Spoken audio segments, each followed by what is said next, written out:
Bonjour à vous, secondé, enfin du moins bonjour à la moitié qui bosse, parce que je sais bien que c'est sur l'autre moitié qu'il faut pas compter. Non, parce que j'ai vu des vues de vidéos que j'ai fait la semaine dernière, et des vidéos courtes. Alors autant, bon, les vidéos correction d'exercice qui n'est pas beaucoup de vues, bon, on va dire qu'ils n'ont pas encore fait l'exercice, ça n'a pas regardé la correction. Mais par contre, les parties courtes, je vois des parties courtes, extension à la extension de la résolution là, à l'infini, ou tableau de signes, à partir de là, de trucs. Quand je vois 16 vues, 18 vues, bon bah la moitié. Il y a la moitié qui. Il y en a que la moitié qui a regardé, une autre moitié qui n'a rien fait, qui fait rien. Donc bah écoutez, dorénavant, mes vidéos seront consacrées à la moitié de la casse-clé boss et alors l'autre moitié. Vous avez regardé l'autre vidéo, ma façon de faire les contrôles, j'aurai aucune pitié. Dans les contrôles qui porteront sur ce que j'ai fait dans les vidéos YouTube, je dois dire, voilà, les gens qui ont décidé de prendre des vacances et de ne rien bosser, mais vous comprenez, on a beaucoup de travail dans cette matière, il y a quand même. La vidéo, c'est des vidéos qui ont été postées depuis une semaine maintenant. J'ai toujours pas commencé à regarder les vidéos qui ont été postées depuis une semaine et je les fais sur vos heures de cours. Alors bon, oui, mais on fait les classes virtuelles, des fois ça déborde sur votre cours, hein, monsieur. Peut-être. Qu'est-ce qui vous empêche alors dans ce cas-là, par la suite de... On est fatigué par la suite, monsieur. On a utilisé notre cerveau pendant 20 secondes, on est fatigué. Non, je plaisante. Surtout à ceux qui regardent. Parce que ceux qui regardent, eux, je sais que ce sont les bons, ceux qui te font la diote, etc. Bref.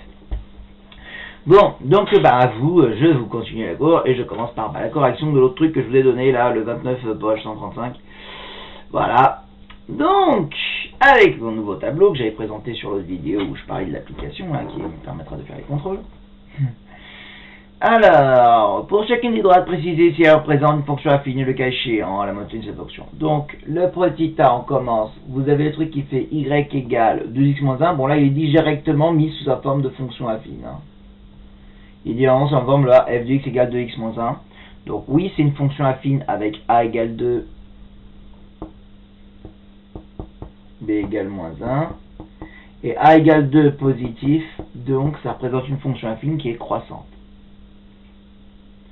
Bon, je vais pas écrire mes fonctions affines, voilà, c'est une fonction affine croissante. J'écris juste croissante parce que bon, je la fais m'écrire toute la phrase. Ça représente une fonction affine croissante.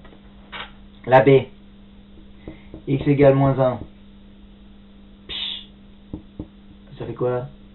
Ça fait x plus 1 égale 0, enfin, il n'y a pas de y, il n'y a pas de machin, donc là, ça...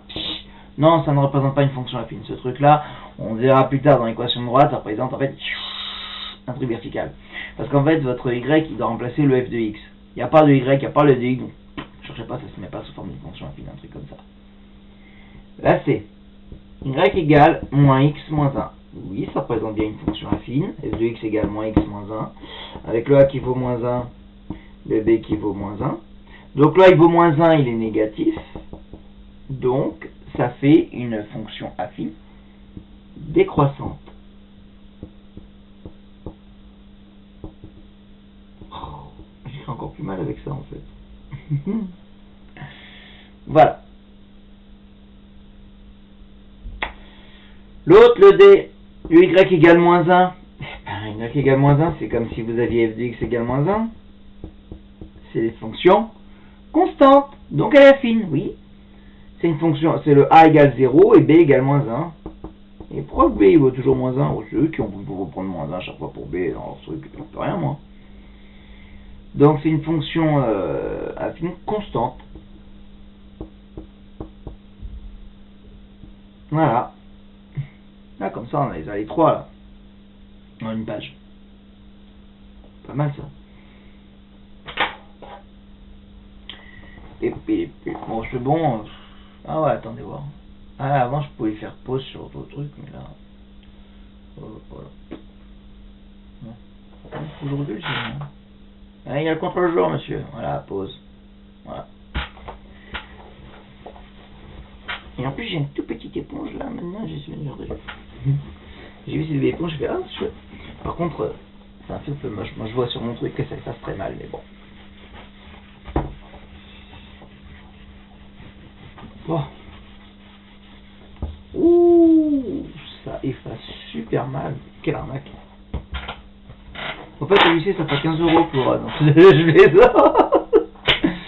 oui, c'est vrai que ça m'a coûté environ presque 15 €. Bon, c'est pas grave.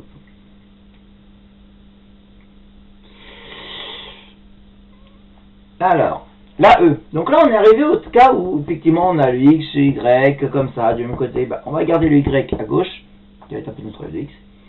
Ça fait Y égale moins X plus 1, parce qu'on retire X et on va rajouter 1, pour s'en débarrasser ici. Et donc, on revoit le f de X égale moins X plus 1. Donc, ça fait avec A égale moins 1, B égale 1. Encore une fois de plus, fonction affine. A égale moins 1 qui est négative, c'est une fonction affine. Décroissante. Voilà. Et le dernier, donc, qui fait moins X plus 2Y moins 5 égale 0. On va isoler la 2Y. Donc, on va rajouter X et 5, comme ça, pour débarrasser le truc. Ça fait X plus 5. Et après, on va diviser par 2.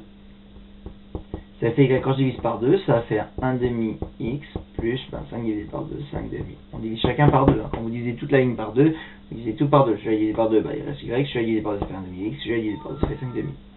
D'accord? Voilà. Et donc, effectivement, ça fait une fonction affine avec A qui vaut 1 demi et B qui vaut 5 demi. Donc, le A, il vaut 1 demi, il est positif. Donc, ça fait une fonction affine croissante. Voilà.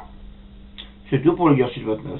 Bon, correction trop simple, très courte. Bon, on va passer maintenant directement au cours. Donc là, maintenant, je vais vous parler de trucs très importants qu'il faut vraiment savoir faire. Eh bien, j'ai fait pause. Bon, il y avait marqué croissante là, d'accord. Voilà, pause, marqué croissante ici. Bon.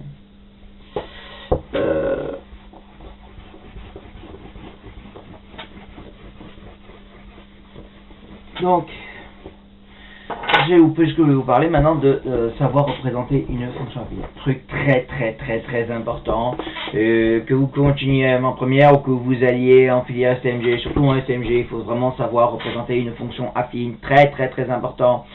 Donc, la partie cours qui arrive maintenant, merci de bien la suivre. Ok? Je parle bien sûr à ceux qui bossent, ceux qui n'ont rien suivi depuis le début, bon, vous débrouillerez avec votre conscience.